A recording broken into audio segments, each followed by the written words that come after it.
Eu queria que você, no lugar que você estivesse, você abrisse sua Bíblia no livro de Salmos, capítulo 46. Nós vamos ler Salmos 46, do verso 1 até o verso 11. Aqui fica mais fácil. Salmos 46, do verso 1 até o verso 11, diz o seguinte: Deus é o nosso refúgio e a nossa fortaleza, auxílio sempre presente na adversidade. Por isso não temeremos, ainda que a terra trema e os montes afundem no coração do mar, ainda que estrondem as suas águas turbulentas e os montes sejam sacudidos pela sua fúria. Há um rio cujos canais alegram a cidade de Deus, o santo lugar onde habita o Altíssimo. Deus nela está, não será abalada. Deus vem em seu auxílio desde o romper da manhã. Nações se agitam, reinos se abalam, e ele ergue a voz, e a terra se derrete. O Senhor dos exércitos está conosco, o Deus de Jacó é a nossa torre segura. Venham, vejam as obras do Senhor, seus feitos estarrecedores na terra. Ele dá fim a guerras até os confins da terra, quebra o arco e despedaça a lança, destrói os escudos com fogo. Parem de lutar. Saibam que eu sou Deus, serei exaltado entre as nações, serei exaltado na terra. O Senhor dos exércitos está conosco, o Deus de Jacó é a nossa torre segura. Provavelmente na tua Bíblia, o verso 10, ele vai trazer a seguinte expressão: aquietai-vos e sabeis que eu sou Deus. Aquietai-vos e sabeis que eu sou o teu Deus. O que está acontecendo aqui, que nós estamos compartilhando, nós vamos compartilhar de um dos salmos mais famosos de toda a nossa história. Principalmente em tempos de crise, nós vemos muitas pessoas, muitos ministros de Deus, relatando esses salmos, recitando esses salmos a toda a igreja. Aqui nós vamos ter um salmo que serviu de inspiração no começo da nossa igreja, no começo da igreja protestante, lá atrás, ele serviu como música. Então, nós temos um salmo que por muito tempo foi cantado, que até hoje algumas igrejas cantam sobre ele, e que, volta a dizer, ele é muito usado, principalmente em tempos de crise, que são tempos como esse que nós estamos vivendo. O que nós vemos aqui no Salmos 46, se você abrir sua Bíblia, se você ler aquilo que eu acabei de falar, aquilo que eu acabei de ler juntamente com vocês, vocês vão ver que existe um pano de fundo sobre esses Salmos 46. O começo desses Salmos, o começo da estrutura desses Salmos, ele se desenvolve em um conflito dos homens e um conflito da terra. Isso para mim é extremamente curioso, porque Davi vai começar relatando sobre Deus ser o nosso refúgio, Deus ser a nossa fortaleza, Deus ser o socorro bem presente na hora da angústia, na hora da tribulação. Então ele começa a falar, ainda que os montes, ainda que a água, ainda que a terra. Davi começa a falar dos lugares sólidos. Davi começa a falar que ainda que esses lugares que são firmamento, ainda que esses lugares que passam a imagem de solidez, que passam a imagem de segurança, ainda que esses lugares não estejam firmes mais, ele traz para nós aonde Deus se encontra nesse momento. Davi mostra a nós que mesmo que o mundo dos homens, mesmo que a terra dos homens, mesmo que a nossa terra, a qual habitamos, ela entre em colapso, mesmo que o mundo seja aflito, mesmo que a terra se encontre em aflição, você vai ver que ele sempre faz um paralelo a Cristo, a Deus nesse momento. Ainda que as águas, ainda que a terra trema, Deus não será abalado, a terra de Deus não será abalada. Ainda que as águas tremam, existe um rio de águas de Deus. Você vai ver também que nesse começo ele vai falar de um estado de guerras que está acontecendo.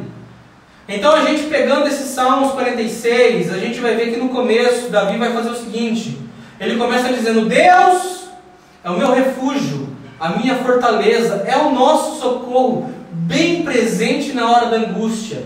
Então ele vai falar dos conflitos que existem na terra, dos conflitos que podem existir na terra. Ele vai falar de uma provável convulsão da terra. E após isso ele vai falar de brigas dos homens, de guerras na cidade, de conflitos humanos. Ele vai falar, ainda que bramam nações, ainda que reinos, ainda que reinos se abalem, ainda que existam guerras. Ele mostra para nós que, independente dessas duas circunstâncias, a terra, o firmamento da terra, ainda que isso entre em convulsão, ainda que isso se abale, ainda que o nosso convívio com os homens, ele se abale também. Ele mostra que Deus, a terra de Deus, a cidade de Deus não será abalada. E a resposta de Deus a todo conflito dos homens, a toda guerra dos homens, é que um dia Deus virá, um dia um Senhor dos exércitos virá e acabará com toda a guerra. O que Davi está nos ensinando a princípio, no começo desses salmos, é que por mais que o mundo, que toda a sociedade entre em convulsão, que toda a sociedade esteja aflita, que toda a sociedade entre em conflito, ele mostra que para tudo existe um lugar de segurança em Deus. Ainda que as terras, ainda que os montes, ainda que as águas bramem nações, que reinos se abalem, que hajam guerras, a cidade de Deus não será abalada.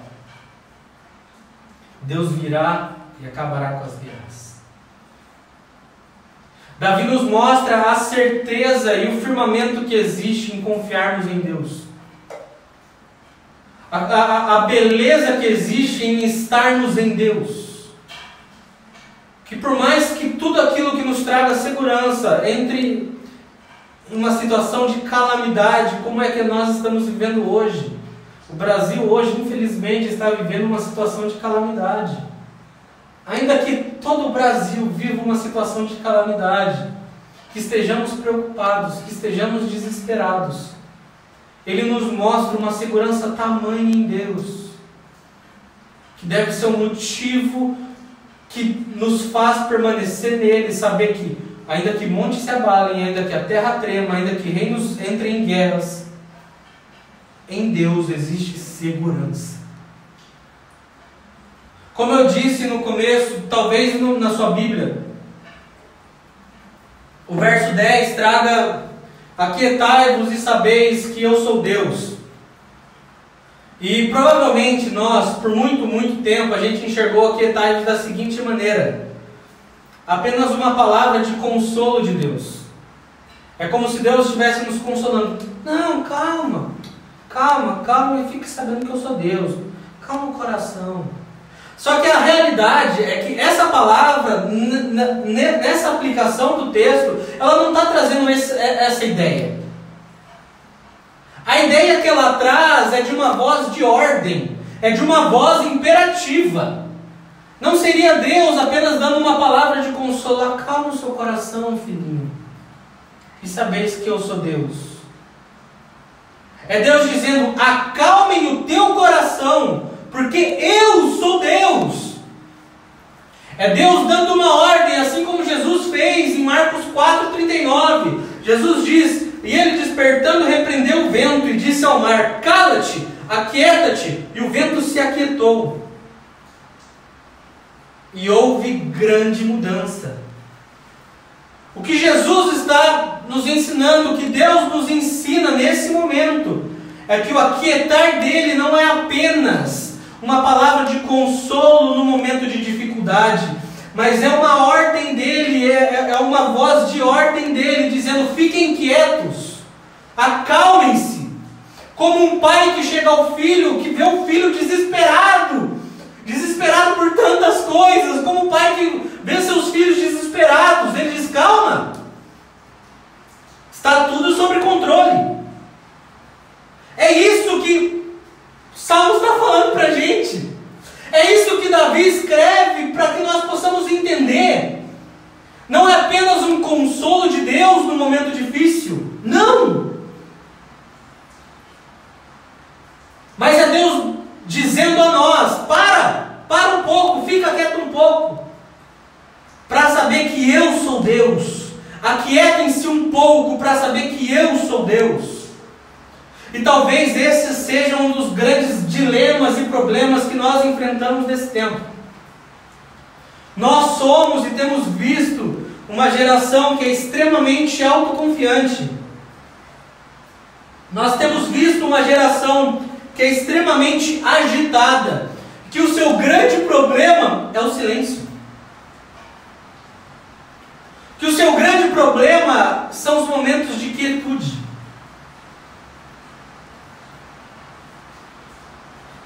E são nesses momentos que nós precisamos entender, nesse momento de isolamento que nós estamos vivendo, que nós precisamos ter a clara consciência que esse isolamento, quando ele acabar, quando ele se findar, ele não pode revelar que nós saímos do mesmo jeito que entramos, que nós saímos e nada em nós mudou, mas que esse isolamento revele que a solidão não tomou conta do meu coração, que eu consegui crescer em Deus, que no momento de calamidade, no momento de conflitos da terra, de conflitos dos homens, eu consegui me aquietar e falar: opa, Deus controla todas as coisas. Eu consigo ver que a gente é acostumado a fazer tantas coisas às vezes na igreja, né? Acostumado com tantas programações, com tanta coisa. E talvez esse seja um momento difícil para muitos de nós. Que durante muitos e muitos anos fizemos. E agora vocês estão me assistindo das suas casas. Agora vocês estão me assistindo sem poder estar junto. Sem poder estar, aqueles que iam para abrir igreja, estar abrindo a igreja. Sem poder, aqueles que serviam, estar servindo. Há um tempo atrás, mais precisamente, no ano passado, começou um movimento, não no Brasil, começou um movimento mundial de oração para o grande envio de missionários no mundo, para a maior onda de missionários da história. E a ideia desse movimento é: nós precisamos preparar missionários para a maior onda de colheita da história. E ele trazia consigo duas afirmativas. A primeira, da necessidade do envio de missionários da grande comissão. E a segunda era uma guerra contra a apatia espiritual. Era uma guerra contra a mesmice espiritual. Há pouco tempo atrás, nós estávamos aqui no Brasil, muitos de nós estávamos orando e clamando justamente para isso. Para que Deus acabasse com a apatia espiritual da nossa nação. Para que Deus cessasse a apatia espiritual das nossas igrejas.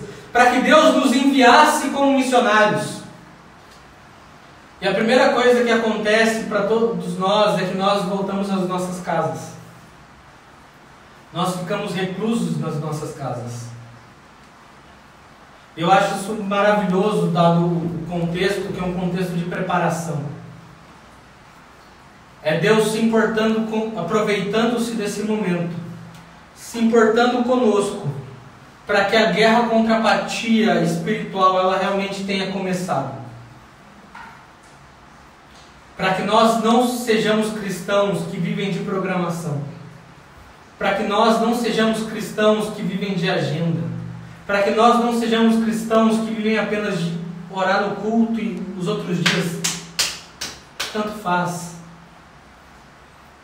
É um momento onde nós precisamos sozinhos, com esse problema do silêncio que temos que enfrentar, buscar mergulhar e conhecer a Deus. Aquietai-vos. É uma ordem de Deus. Aquietai-vos. Para um pouco.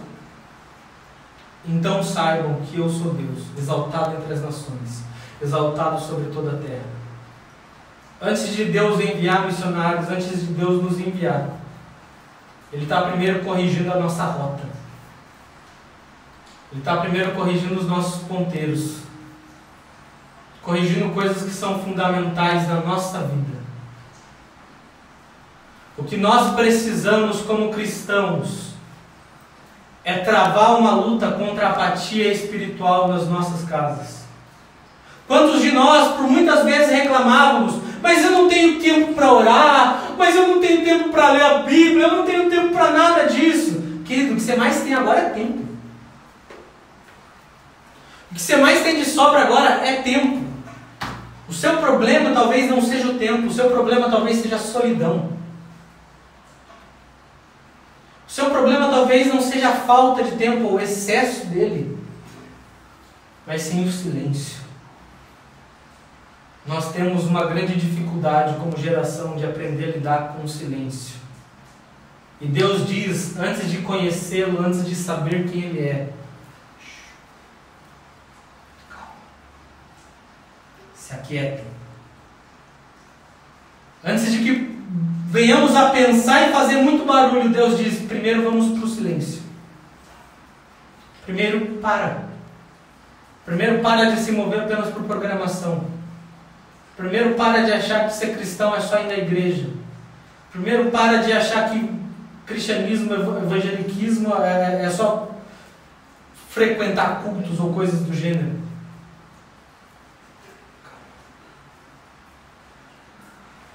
É Deus nos chamando para essa luta de dificuldade que nós temos de parar para lidar com o silêncio. Quantos de nós não temos conseguido nesse tempo parar um minuto sequer para ouvir Deus? Apenas ficamos falando, ou não conseguimos nem fazer isso, nem parar para isso. Para quantos de nós o silêncio tem sido extremamente gritante? Para quantos de nós o silêncio tem sido uma grande dificuldade? Deus, antes de permitir que uma geração inteira seja enviada, que o mundo seja alcançado realmente pelo seu evangelho, por grandes missionários, Ele primeiro está parando todo mundo nas suas casas, dizendo que a gente precisa aprender a lidar com o silêncio. A gente precisa aprender a usar da fé quando Deus não fala.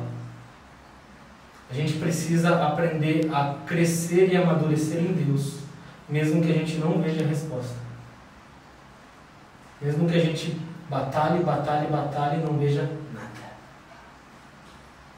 Para que a nossa confiança esteja no Deus que nós servimos e não no Deus que serve a nós. Porque o Deus que serve a nós somos nós que moldamos. Ele é irreal, Ele é falso. Deus tem corrigido o nosso trajeto. Deus tem nos chamado para esse momento de nos aquietarmos. Para. Você que sempre reclamou de não ter tempo para ler a Bíblia, de não ter tempo para orar, de não ter tempo para jejuar, para um pouco. E vai fazer isso que é o básico, que é o feijãozinho com arroz do Evangelho. Mas que se não houver isso, não existe Evangelho. Eu realmente acredito que a guerra contra a apatia espiritual que tanto oramos, que tanto clamamos, que vimos estádios cheios, gritando, orando por isso, jovens pulando, adultos, senhores, crianças pulando junto, celebrando junto que isso ia chegar. Agora, sozinhos nas nossas casas, entramos em desespero. Deus nos trouxe ao lugar de silêncio, para que a gente aprenda a ouvir a voz dele, para que a gente aprenda a falar um pouco menos, talvez até fazer um pouco menos, mas quando fazer, ser pela direção dele, sabendo o Deus que estamos servindo. Deus tem nos chamado para calma, aquietem-se. Pode o mundo estar em calamidade, pode existir guerras e conflitos entre homens e homens, mas nós precisamos aprender que esse momento de isolamento, que esse momento de distanciamento, não pode refletir num momento de solidão, onde ficamos abandonados, onde nos sentimos abandonados. É um momento de ouvirmos, tentarmos buscar e conhecer a Deus, mesmo que às vezes não vejamos a resposta. Pois a fé não vem pelo ver, a fé vem pelo ouvir, e ouvir a palavra de Deus. É o momento de nós crescermos, entendermos que precisamos crescer na palavra de Deus, aonde ninguém vai ver o que você está fazendo, onde não vai existir uma multidão para aplaudir o belo louvor que você faz, onde não vão existir pessoas para dar um tapa nas suas costas pela bela apresentação, pelo belo serviço que você faz. É o momento onde nós devemos nos silenciar, ficar somente nós e Deus e crescermos até que possamos conhecê-lo. Cristo nos chama, Deus nos chama, aquietai-vos, não apenas nos consolando, mas dizendo: para, mar, para, tempestade, para. Você para um pouco e vai conhecer a Deus, porque Ele vai dizer nesse verso 10: aquietai-vos e sabeis que eu sou Deus. Exaltado nas nações, exaltado sobre toda a terra. É interessante porque o saber, ele vem obviamente pela característica do pensar. É Deus nos chamando para pensar, para raciocinar, para conhecê-lo, para nos aprofundarmos nisso, para nós realmente aprendermos quem Deus é, o que Deus faz, para nós conhecermos os atributos de Deus, como Deus se manifesta. Davi escreve depois de tantas coisas, desses conflitos de terra, desses conflitos de homens, sempre trazendo que Deus é um lugar seguro nisso. Ele chega no verso 10 e diz: aquietai-vos e sabeis que eu sou Deus, exaltado sobre as nações e exaltado sobre a terra. Mas o Salmos 46, ele começa no verso 1, com Davi dizendo o Deus que ele conhecia, o Deus que ele sabia quem era. Deus é meu refúgio, fortaleza, socorro bem presente na hora da angústia.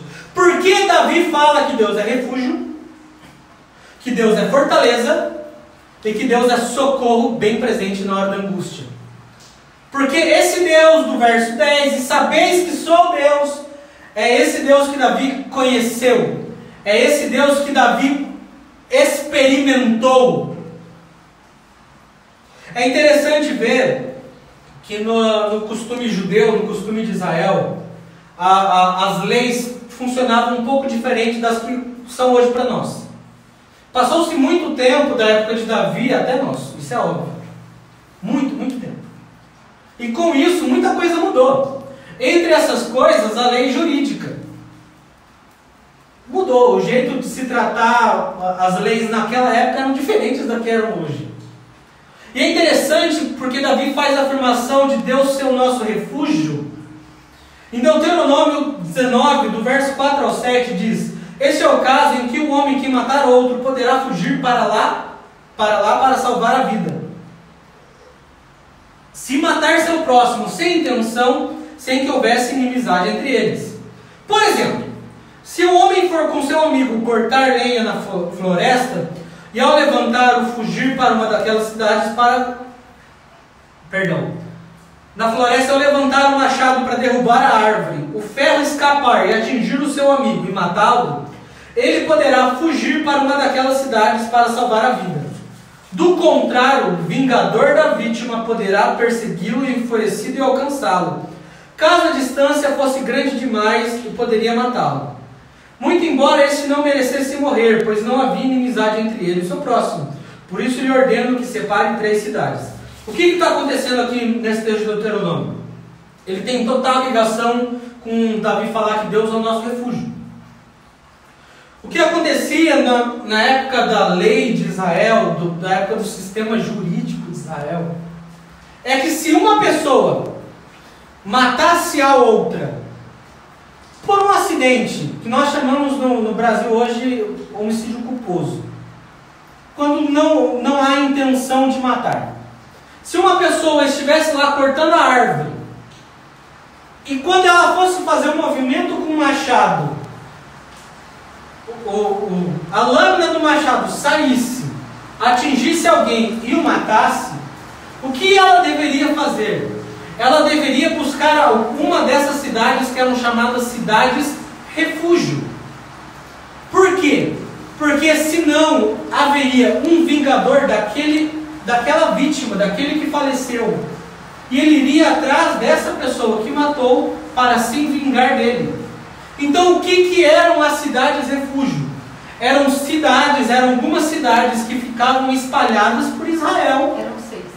Eram 6 cidades que ficavam espalhadas por Israel, para que as pessoas se refugiassem daqueles que queriam vingá-los, para que as pessoas se refugiassem dos seus inimigos, para aqueles que eram inocentes se refugiassem daqueles que queriam tirar a sua vida. E Davi diz: Deus é o nosso refúgio, Deus é a nossa cidade forte, Deus é o nosso lugar de segurança. Ainda que venham, ainda que possam se atentar contra nós, ainda que possam se atentar contra a nossa vida, ainda que possam se levantar contra nós, Deus é o nosso lugar seguro, Deus é a nossa cidade segura, Deus é o nosso refúgio, Deus é esse lugar onde nós podemos ter uma nova vida. Davi também diz: Deus é a nossa fortaleza. Diferentemente de hoje, as cidades antigamente, elas eram conhecidas como fortes, como resistentes, dado o tamanho das fortalezas que tinham, o tamanho dos muros que elas tinham. Então você vai ver, até em alguns filmes, cidades que possuem grandes muros, cidades que possuem grandes construções, e que por isso eram consideradas cidades seguras.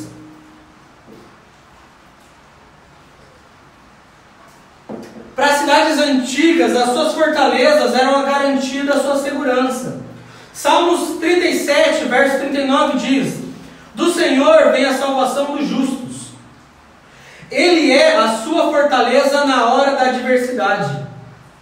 Davi nos mostra que Deus não é só um refúgio para aquele que está carente de um lugar de segurança. Deus é essa fortaleza impenetrável. Deus é esse lugar que ninguém pode romper. Deus é esse lugar seguro.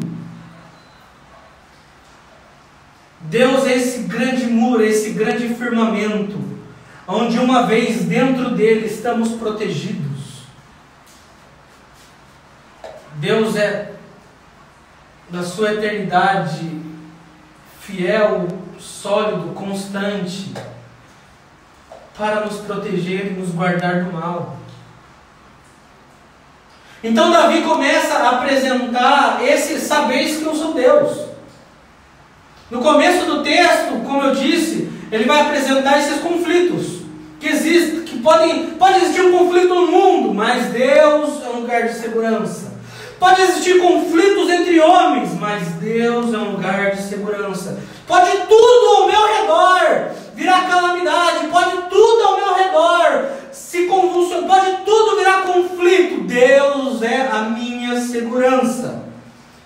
É isso que Salmos 46 grita para nós. O Deus que é refúgio, que nos protege no momento da grande adversidade de nossas vidas. O Deus que é fortaleza, socorro, muro forte. Assim como dizia Lutero, castelo forte é o nosso Deus. Grande fortaleza. Deus é o socorro bem presente na hora da angústia. Assim como diz Salmo 121, do verso 1 até o 4, levanto os meus olhos para os montes. E me pergunto, de onde vem o meu socorro? O meu socorro vem do Senhor que fez os céus e a terra. Ele não permitirá que você tropece. O seu protetor se manterá alerta. Sim, o protetor de Israel não dormirá. Ele está sempre alerta. Não sei se você já precisou em algum momento da vida de algum socorro urgente. Pouco tempo atrás, um tempo relativamente bom atrás, estava na praia com a minha família e sentado conversando com a minha mãe e com o meu irmão. Vi 4 adolescentes no mar e vi que eles começaram a fazer força contra a correnteza e fazer força contra a correnteza. Eles não saíram do lugar e quem estava perto começou a ficar desesperado, angustiado, porque eles batiam os braços e começavam a bater contra a água, bater contra as ondas e só iam mais para o fundo. De repente 2 mergulhadores, 2 bombeiros vão na água e conseguem resgatar esses meninos.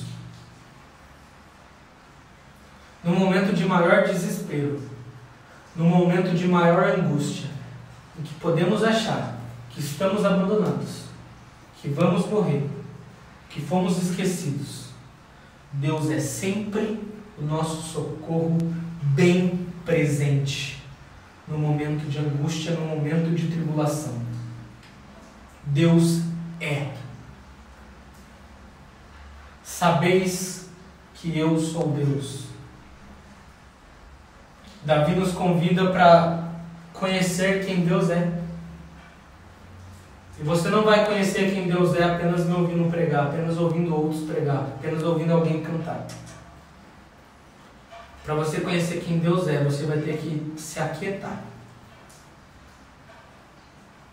Mesmo que o momento seja de grande turbulência, mesmo que o momento seja de grande terror, mesmo que o momento seja de grande tribulação, você vai ter que parar, se aquietar, se silenciar um pouco e ouvir Deus, buscar conhecer a Deus. Ano passado, no mês de novembro, eu fui na igreja num sábado, numa programação que nós temos chamada 6 horas de clamor. Essa programação ela consiste no seguinte: das 9 da manhã até o período das 3 horas da tarde, a igreja fica aberta para quem quiser entrar e orar e adorar, como a gente brinca na igreja, mergulhar no chão, ler a palavra de Deus, enfim.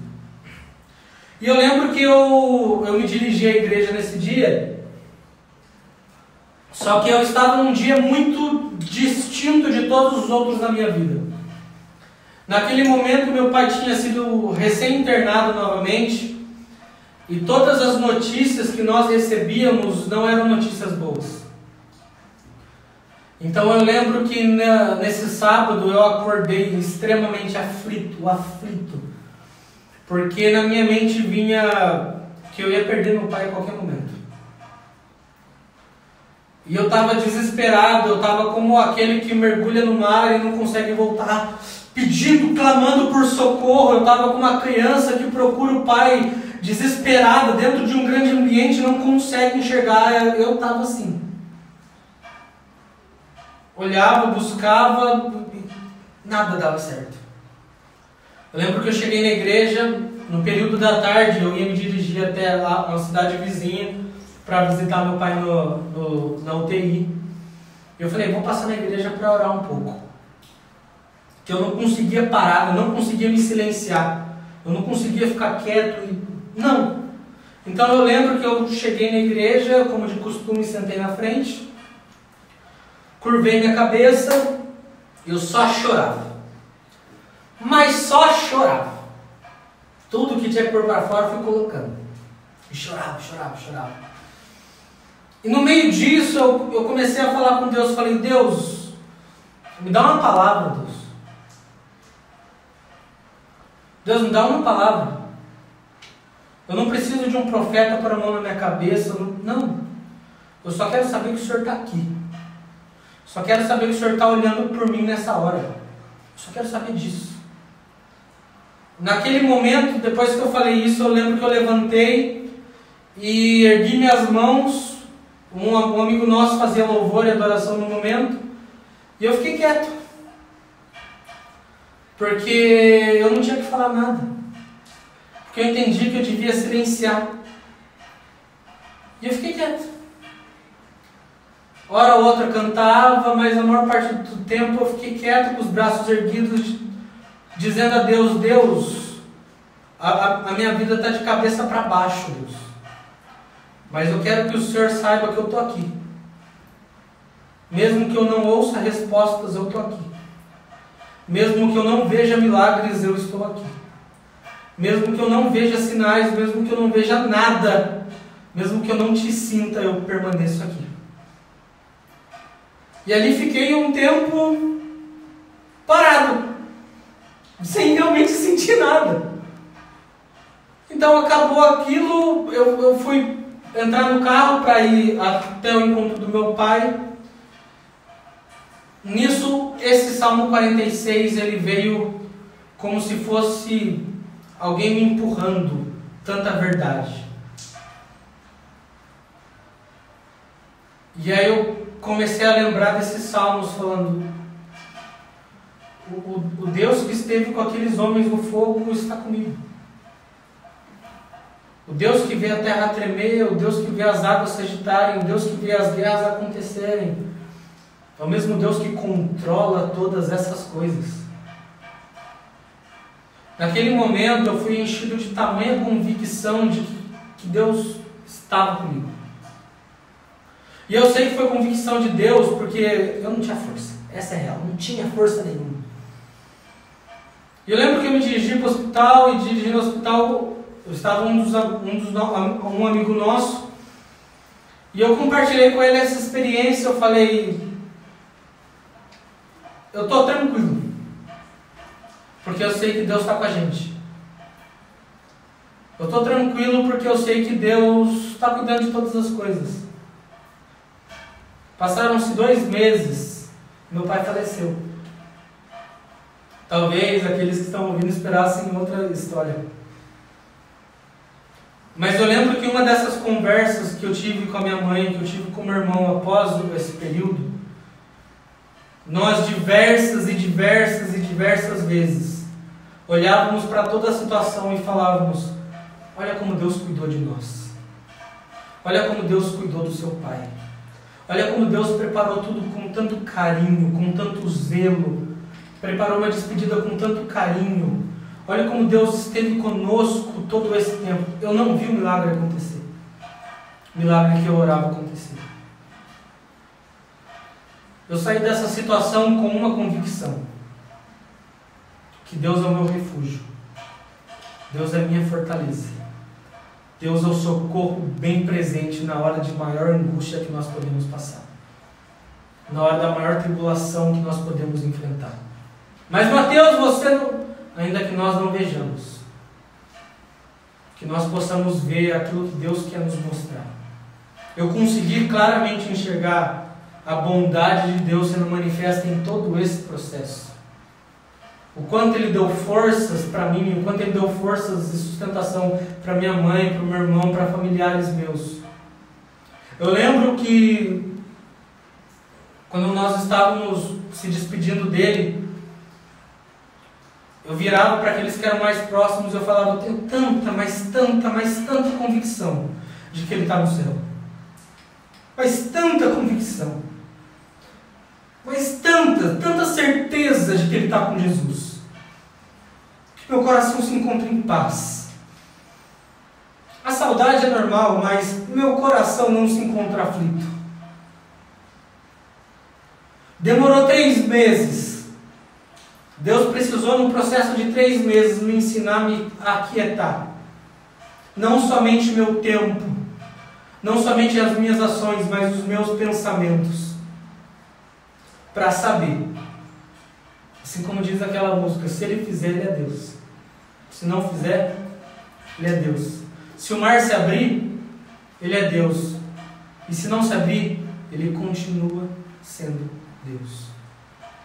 Por vezes, falhamos no nosso relacionamento com Deus, porque a imagem que nós temos de Deus não é uma imagem que Ele tem se apresentado, mas é uma imagem que nós temos construído de maneira errada. Deus me abandonou, Deus é mau. Não, não é não.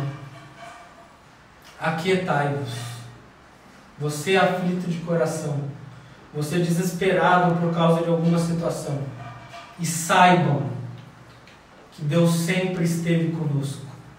É o Deus Emanuel, assim como nós cantamos. É o Deus que rege o universo e com a mesma mão que coordena, que comanda todo o universo, Ele sustenta os nossos corações.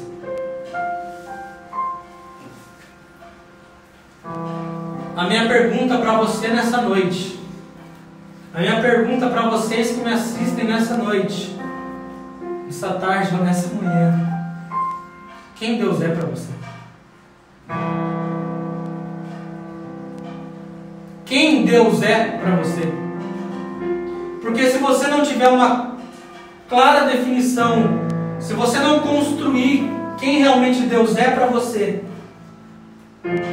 a primeira calamidade, seja da terra ou seja de homens, vai te tirar desse lugar de segurança. O primeiro conflito, seja da terra, seja de homens, vai te tirar desse lugar de refúgio. A primeira aflição, seja da terra ou de homens, vai te tirar desse lugar de fortaleza, onde existe socorro, onde existe graça, onde existe amor, onde existe cuidado. Deus que nos ama antes de nós mesmos nascermos. Deus que cuida de nós e que, como um bom pai,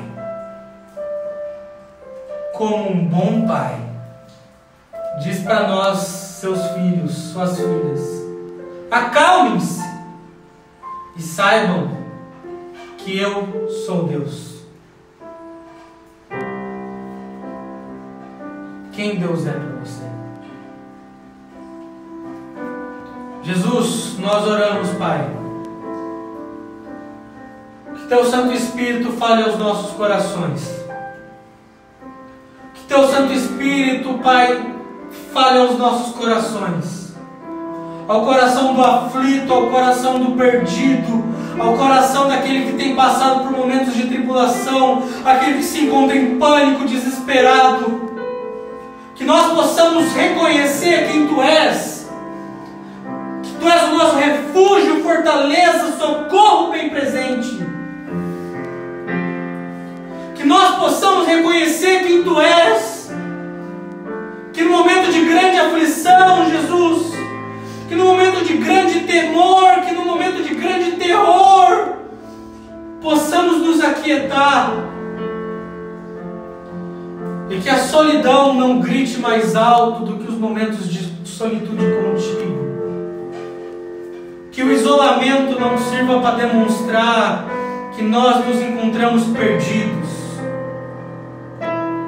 Que esse distanciamento de programações, de encontros, sirva para nos mostrar que nós temos uma boa fortaleza. Nós temos um Deus que é refúgio. Nós temos um Deus que é socorro.